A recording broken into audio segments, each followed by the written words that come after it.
प्रभु नाम नहीं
अब महाराज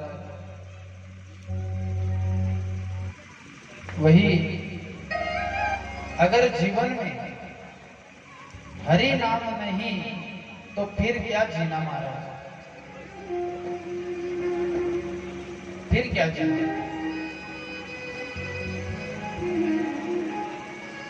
क्योंकि आभूषणों से अपन ने शरीर सजा लिया महाराज, कपड़ों से शरीर सजा लिया, लेकिन रचना पर अगर हरि नाम नहीं आवे तो कोई काम नहीं महाराज। शरीर को सजाने से कोई भगवान नहीं लीजिएगा महाराज। जब तक अपने मन में, जब तक अपने जीवन में प्रभु का स्मरण तब तक नहीं आएगा जब तक आपके शरीर में चेतना नहीं आएगा। क्योंकि ये शरीर है और इस शरीर को आप कितना भी स्वीकार कर लो, 2 घंटे में प्रभु का दिया हुआ रूप वापस आ जाएगा। प्रभु का दिया हुआ रूप वापस आ जाएगा। और अगर आपने मन में, आपके जीवन में अगर हरि नाम उतार लिया महाराज तो वो कभी नहीं जाएगा, वो कभी नहीं जाएगा। वही सुखदेव जी कहते हैं, राजन जो कंस को जिसका डर था वही 8वीं संतान वसुदेव की पत्नी देवकी के गर्भ से जन्म ले लिया महाराज।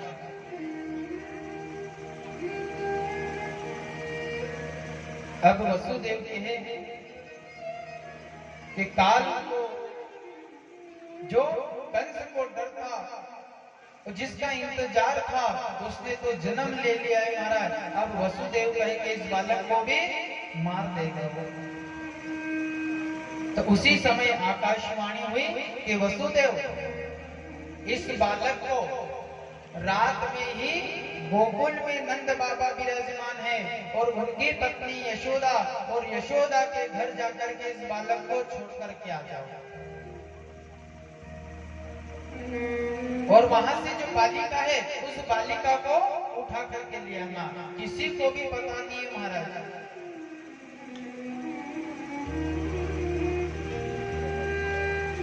किसी को भी पता नहीं है। वासुदेव जी कहे मेरे हाथ में तो हर घड़ी बंधी हुई है और दरवाजे पे कितने ताले लगे हुए हैं, कैसे जा सकता हूं? कि आप चिंता मत करो, आप तो सिर्फ चलने की तैयारी करो। इस बालक को लेकर के आप तो सिर्फ चलने की तैयारी करो। तो वही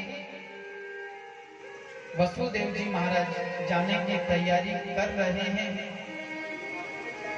और जिस प्रकार उस बालक को हाथ पे उठाया और हाथ की हथकड़ियां खुल गई,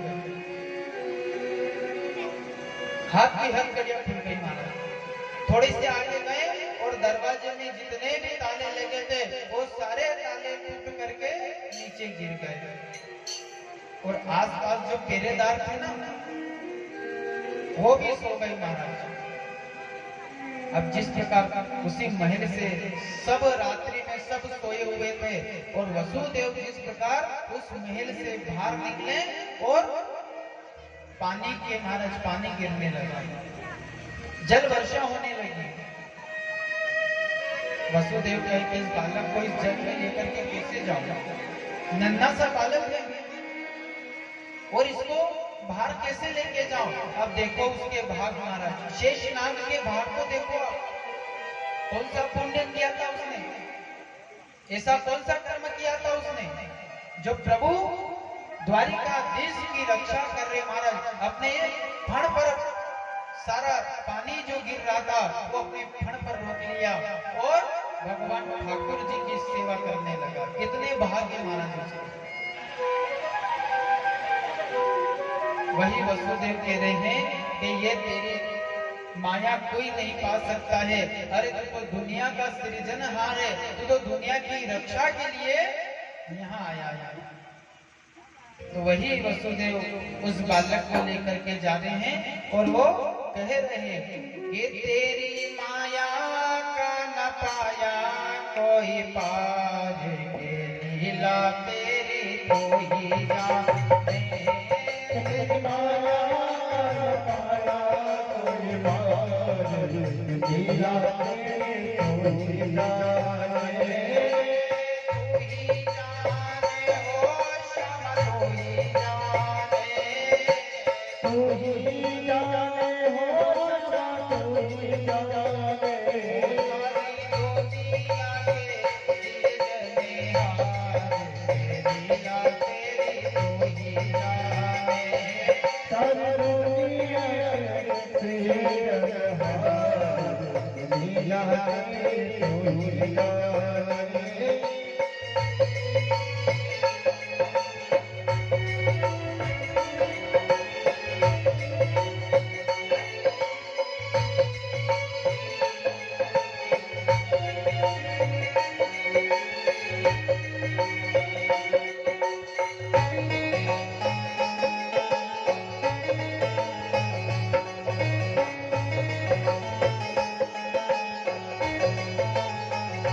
बर का प्रपंच अंजना जैसे कंस समान डरावे।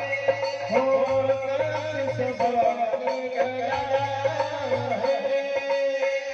ऐसे में वो लेकर घर में बाहर कैसे जाओ। हो बाहर कैसे जाओ। प्रभु का सेवक तेरा देखो जाके उसके बाद। प्रभु का सेवक तेरा देखो जाके उसके बाद। उसने मन पर रोका बरखा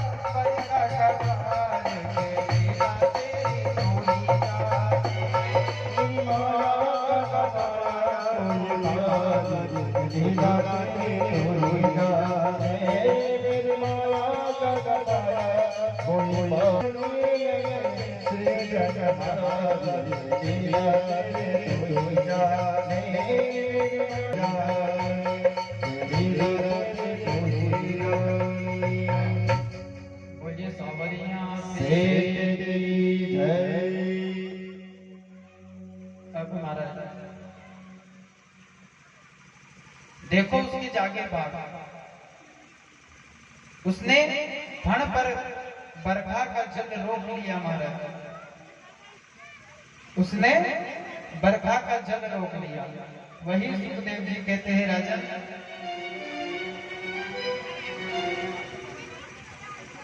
वही वसुदेव जी महाराज उस बालक को लेकर के जाने लगे और यमुना के किनारे जाकर के यमुना मैया ने सोचा कि आज प्रभु के दर्शन करने का सौभाग्य प्राप्त हुआ है और आज द्वारिकाधीश आ रहे हैं। तो यमुना मैया ने उफान पर चढ़ने लगी महाराज। अब वसुदेव कहे कि मैं इस जल में कैसे जाऊं, इस बालक को लेकर के यमुना को उफान पर आ गए, कैसे जाऊं। तो भगवान ने सोचा कि वसुदेव आप घबराओ मत, आप तो यमुना में उतर जाओ। अब वसुदेव जी महाराज यमुना के नदी में उतर गए और गले गले तक पानी आ गया। तो द्वारिकाधीश ने सोचा कि वसुदेव के गले तक पानी आ गया है और ये यमुना मैया मेरे चरण में प्रणाम करने आई है। तो प्रभु ने टोकरी से बाहर अपने चरण दिखा दिए और यमुना मैया ने दर्शन करके और रास्ता दे दिया, उस जल में ही रास्ता दे दिया। अब वसुदेव जी गोकुल में जाकर के नंद बाबा के घर सब सोए हुए थे और वहां पर उस बालक को सुला दिया और वहां से उस कन्या को, उस योग माया को वहां से उठा करके पुनः मथुरा जी में आ गए। मथुरा जी में आकर के वसुदेव जी आकर के बैठ गए और जब प्रातः काल हुई, सुबह हुई, तो उस कन्या ने रोना चालू कर दिया महाराज, रोने लगी। तो पहरेदार ने ना उनको सुनाया, पहरेदार ने सुना कि कन्या का उस 8वीं संतान का जन्म हो गया है, जल्दी चलो कंस को बताएंगे, जल्दी चलो, जल्दी चलो। तो पहरेदार ने कंस के पास गए और कंस से कहा कि राजा, जिस काल का आपको इंतजार था ना, 8वीं संतान का, उसने जन्म ले लिया है। तो कंस ने उसी प्रकार हाथ में तलवार लेकर के जहाँ वसुदेव जी थे उस कक्ष में आ गए महाराज। वहां आकर के वसुदेव से कहा कि जिस काल का मुझे इंतजार था, जो आकाशवाणी हुई थी उसका इंतजार था, लाओ मुझे दे दो, इस बालक को मैं मार दूं। अगर इस बालक को मैं नहीं मारूंगा तो ये मुझे मार देगा। तो ना रहेगी बांस और ना बजेगी बांसुरी, इस बालक को मुझे दे दो। वसुदेव रोने लगा और कहने लगा, प्रभु राजा, ये बालक नहीं है, ये बालिका है, पराया धन है, ये कन्या है, और ये भला आपको कैसे मार सकती है? तो राजा ने सोचा कि आकाशवाणी कभी झूठ नहीं हो सकती है, ये नहीं मारेगा तो इसकी आने वाली संतान मुझे मार देगा। वसुदेव, आपने वचन दिया था कि मैं 8वीं संतान आपको ला करके दे दूंगा, भले बालक हो या बालिका, इसको मारना बहुत जरूरी है। वसुदेव ने रोते हुए महाराज अपनी कठोर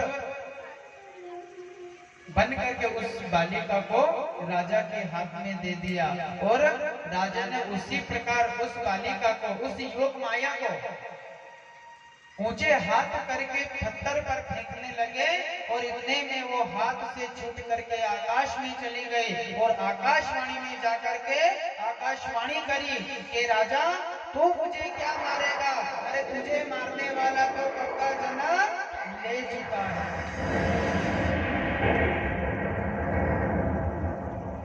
तू मुझे क्या मारेगा? तुझे मारने वाला तो कब का जन्म ले चुका है राजा। बोले भगवान की जय। अब राजा घबराया कि मुझे मारने वाला बालक ने जन्म ले लिया और मुझे पता नहीं।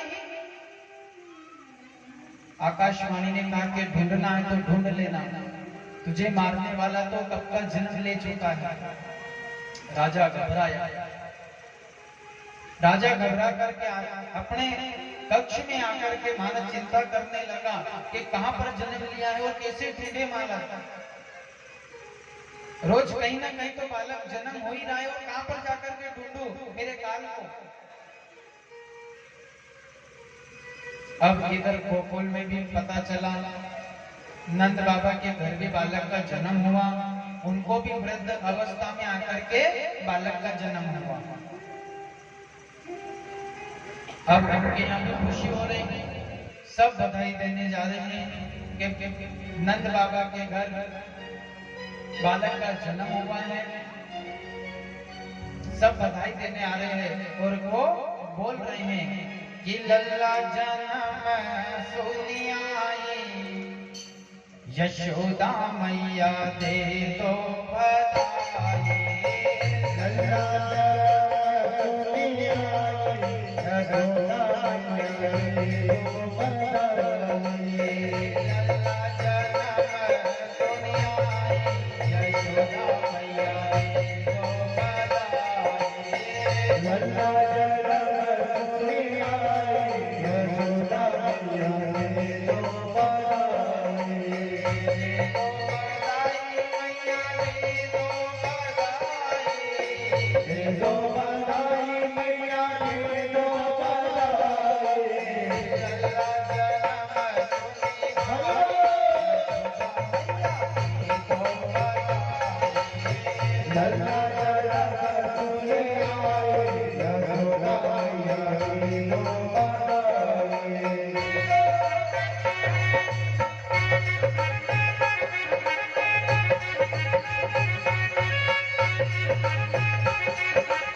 वहां बधाई हो रही थी।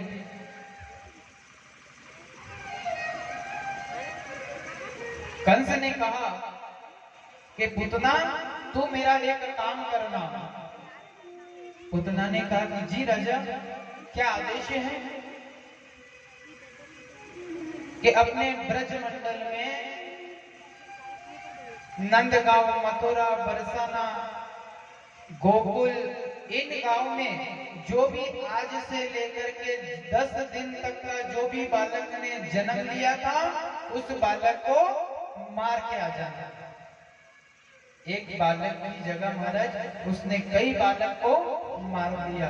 उसके सिर पे कई पाप चढ़ गए महाराज। एक छोटे से पाप से कई पाप बढ़ गया। पुतना ने कहा कि जी आदेश। पुतना आई, राजा के कहने से पुतना वहां से चली और वहां से आकर के कहा गई वो यमुना के किनारे। अब यमुना के किनारे आकर के यमुना ने मना कर दिया कि मैं तुझे पार नहीं उतरने दूंगा। क्या कहा? मैं तुझे पार नहीं उतारने दूंगा। क्यों? क्योंकि यमुना का अर्थ क्या है? यमुना का अर्थ क्या है? जो यम पार ना कर सके उसी का नाम यमुना। यम भी पार नहीं कर सकता महाराज, उसी का नाम यमुना, उसी का नाम तो यमुना है। तो पुतना ने कहा कि मुझे क्या करना पड़ेगा? कि तू विकराल रूप में आई है, यम बन करके आई है, तू अपना रूप बदल करके भले पार जा सकती है। तो पुतना ने अपना रूप बदल लिया महाराज, बढ़िया से श्रृंगार करा और अपना रूप बदल लिया। तो महाराज जो ज्यादा श्रृंगार करे ना, आजकल तो फैशन चल गई, बड़े बड़े नाखून रखना, अच्छा श्रृंगार करना। जो बड़े बड़े नाखून रखता है उसके घर में हमेशा दरिद्र आती है, लक्ष्मी नहीं आती है। हमेशा लक्ष्मी नहीं आती, उसके यहाँ दरिद्र रहता है। और जो ज्यादा श्रृंगार करे महाराज, वह पुतना की गिनती में आता है। किसकी गिनती में? पुतना की गिनती में। तो उसी पुतना ने, उस पुतना ने अपना रूप बदल करके बढ़िया से श्रृंगार करा और श्रृंगार करके नंद बाबा के द्वार चली गई महाराज। बढ़िया सा घूंघट निकाला और नंद बाबा के द्वार जाकर के आवाज लगी, अरे यशोदा, अरे ओ बेन यशोदा।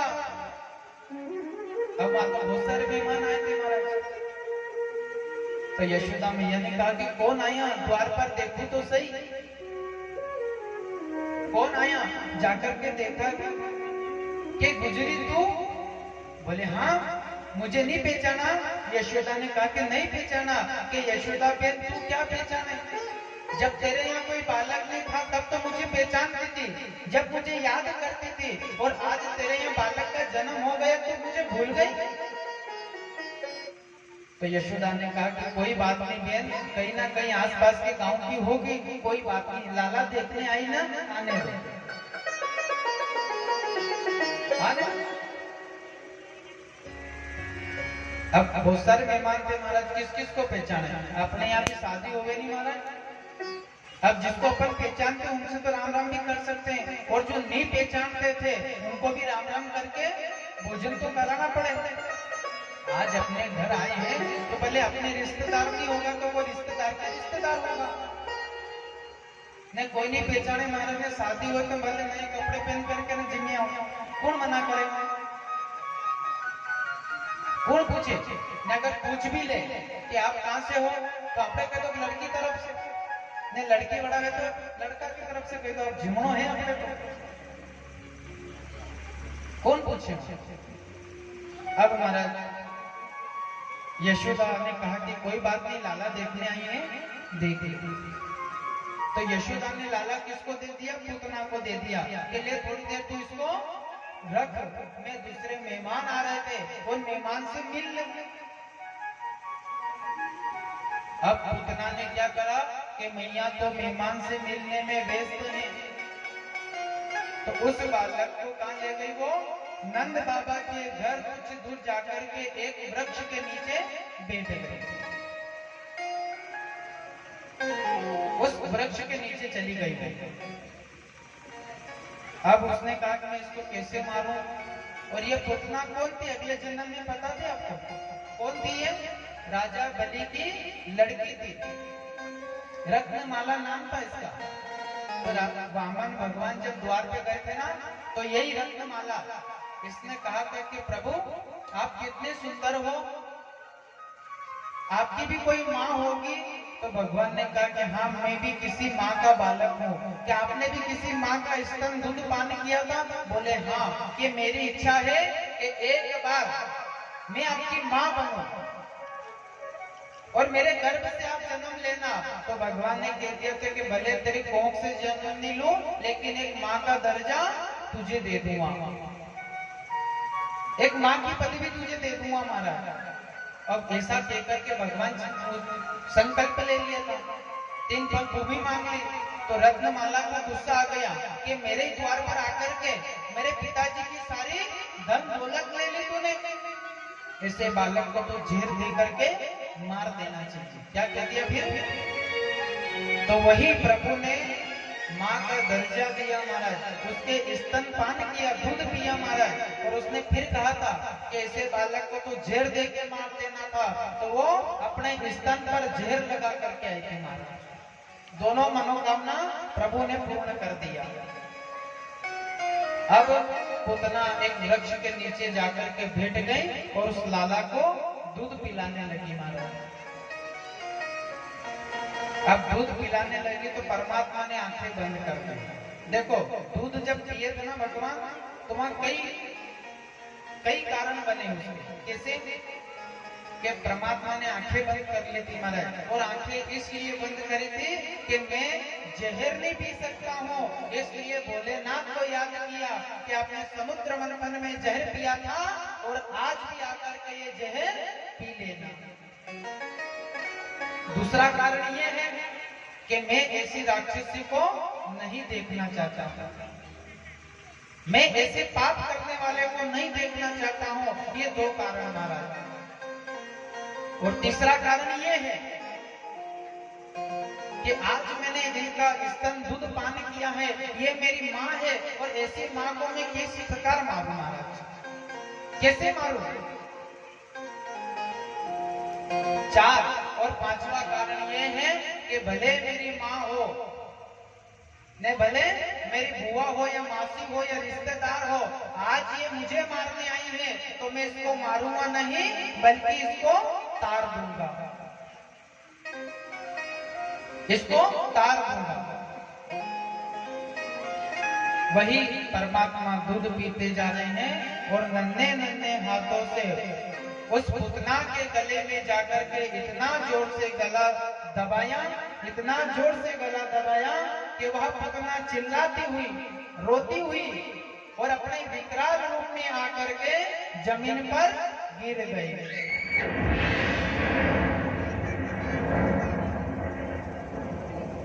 अब महाराज अपने असली रूप में आ गए, असली रूप में आकर के गिर गई। परमात्मा उसके शरीर पर बैठे हुए हैं। अब पुतना कितनी बड़ी थी मालूम आपको? आपने तो 6 फीट ने, 5.5 फीट ने टेस्टर था। पुतना कितनी बड़ी थी? 18 कोस की थी महाराज जी। कितनी? 18 कोस की थी महाराज जी। और जब वो जमीन पर गिरी ना महाराज, तो उसके जहां जहां अंग गिरे थे वहां उस गांव का नाम पड़ गया। जहां हाथ गिरा था वहां हाथरस हो गया, जहां कान गिरा था वहां कानपुर बन गया। इस प्रकार से जहां जहां उसके अंग गिरे थे वहां उसका नाम पड़ गया। पूरे गांव के लोग देखने लगा कि ये विकराल रूप कौन है और ये अपने गोकुल में क्या करने आई थी। और लाला इसके ऊपर जाकर के बैठा शरीर पर। मैया दौड़ती हुई लाला को लाई और गांव वालों ने उसको महाराज गांव वालों ने उसको लकड़ी ला करके उसको अग्नि संस्कार कराया। लाला को मैया कहने लगी, लाला तुझे कुछ हुआ तो नहीं? गौशाला में जाकर के नजर उतारी महाराज। बाबा ने कहा कि यशोदा तू जब उसको जानती नहीं, पहचानती नहीं, तो फिर तूने उसको लाला को क्यों दिया? मैया के मुझे क्या पता, मैं तो नहीं पहचानती थी, लेकिन अपने घर आई है, लाला को देखने आई है, तो कोई पहचान गई होगा तभी तो आया अपने घर। नहीं कौन आवे भला? अपने घर कौन आवे? बोले ठीक है। अब भगवान के कितने 3 महीने हो गए, 3 महीने हो गए। अब 3 महीने होने के बाद लाला घुटने के बल चलने लगे और नंद बाबा बड़े तैयार हो रहे, यशोदा तैयार हो रही और गोकुल पूरा सजा हुआ था महाराज। अब भगवान को पता चला, किसको? भोलेनाथ को पता चला कि परमात्मा ने अवतार ले लिया है, तो चलो अपन दर्शन करने चले। अब कैलाश पर्वत पे भोलेनाथ मजे से तैयार हो रहे, तैयार हो रहे तो पार्वती कह रही है, पार्वती बोल रही है कि आज इतने तैयार होकर के कहां जा रहे हो? आज आप इतने तैयार होकर के कहां जा रहे हो? तो भोलेनाथ ने कि तुझे पता नहीं कि मुझे पता नहीं है। अरे नंद गांव में नंद बाबा के घर भगवान द्वारिकाधीश ने जन्म ले लिया है, मैं वहां जा रहा हूं। अब पार्वती के मुझे भी ले चलो ना, तो भोलेनाथ के नहीं। तो पार्वती ने याद दिलाया कि आपको पता है कि वृंदावन में रास रचा था और आपको मैंने साड़ी पहना करके गोपी बना करके ले गई थी, था ना याद? शिव जी के हाँ थी याद। तो कि मुझे भी ले चलो, मैं भी दर्शन करूंगा। अब शिव और पार्वती गोकुल आए और आकर के भैया से पूछा कि क्यों, यहाँ नंद बाबा का घर कौन सा है? तो व्यक्ति ने कहा कि यहाँ कई राक्षस लोग आए, थोड़े दिन के लिए पूतना आए हैं, और ये बाबा जी क्या मालूम कौन है? मैं घर बता दूंगा, कल से अगर नंद बाबा के घर कुछ हो जाए तो नंद बाबा मुझे छोड़े क्या कि तूने ही मेरे घर का बता दिया। पहले क्या होता था, 2 चीज की बड़ी समस्या थी अपने गांव में। कौन कौन सी? यूं तो भले अपने आधी रात में काम पड़े तो मदद दे दे, न साथ निभा दे, लेकिन जब लाइट का बिल बांटवाने आवे नहीं तो पड़ोसी भी नहीं, अपने पड़ोसी का भी हाथ में कि कौन मगजमारी करेगा। ने एक लड़ाई हो जाए ना, कोई पुलिस ढूंढने आवे नहीं, बता दे सब इनका घर कहाँ है, तो भले उसका पड़ोसी भी हो तो कहते साहब मैं तो मेहमान आयो हूँ ने मने कई मालूम के कर लड़ाई हुई यहाँ, भले पड़ोसी हो नहीं बताएगा किसी का घर। तो शिव जी ने कहा कि ऐसे नहीं बताएगा। तो शिव जी ने क्या करा, अपने गले से सर्प निकाल करके उस व्यक्ति के गले में डाल दिया। अब व्यक्ति चिल्लाया कि मुझे सर्प डस लेगा, तो शिव जी ने कहा कि नाम बता दे, नंद बाबा का घर कहाँ है? नंद बाबा का घर बता दे। बोले कि मैं बता रहा हूँ, यहाँ से सीधे चले जाना और यहाँ से फिर सीधे हाथ पलट जाना और वहां पर एक बड़ा दरवाजा आएगा, वही नंद बाबा का घर है। ये बात ठीक है। अब शिव जी जाने लगे तो वो व्यक्ति बोला कि इसको गले से तो उतारो नहीं तो काट खाएगा ये। तो शिव जी के ले जाओ, तेरे घर काम आएगा, मेरे यहाँ तो बहुत सारे। अब पार्वती से के पार्वती काम कर, तू यहीं खड़ी रहना गांव के बाहर, मैं देख करके आता हूँ नंद बाबा के घर पे कि कैसा क्या माहौल है, नंद बाबा कैसे हैं, दर्शन कराएगा या ना कराएगा। बोले ठीक है। द्वार पर गए। अब द्वार पर जाकर के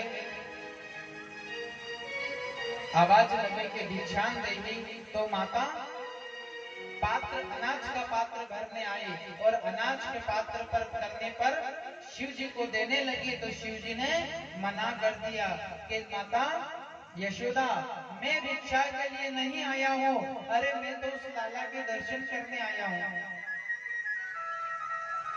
मैं तो लाला के दर्शन करने आया। तो मैया ने मना कर दिया। यशोदा मैया ने कहा कि मैं लाला के दर्शन नहीं करूंगा, आपका ऐसा रूप देख करके लाला डर जाएगा, लाला डर जाएगा, मैं दर्शन नहीं करूंगा। शिव जी कह के आज दर्शन करके ही जाऊंगा, कि मैं ये दरवाजा बंद कर लूंगा। तो शिव जी कह के मैं यहीं बैठ जाऊंगा, इसी दरवाजे पे यहीं समाधि लगा के मैं भजन करूंगा। तो यशोदा कह के मेरे महल में 14 दरवाजे, मैं उस दरवाजे से निकल जाऊंगा। होता है अपने यहाँ भी कभी कभी जब कोई पुलिस आती ना, अब हम आई जाए घर पे तो पाछे के दरवाजे से विदाई ले लेना। हर एक घर के 2 दरवाजा रहता है। अब शिव जी को बार बार मना करा, नहीं बताया महाराज, दर्शन ही नहीं करवाए। तो वही शिव जी कह रहे हैं, अरे मुझे क्या भिक्षा में दे रही है माता, अरे मेरी तो चपटी बबूत में है खजाना कुबेर का, मुझे भिक्षा की जरूरत नहीं है। अरे मैं 100 साल का व्यक्ति कैलाश पर्वत से आया हूँ लाला के दर्शन करने, मुझे भिक्षा नहीं चाहिए। मैया ने मना कर दिया।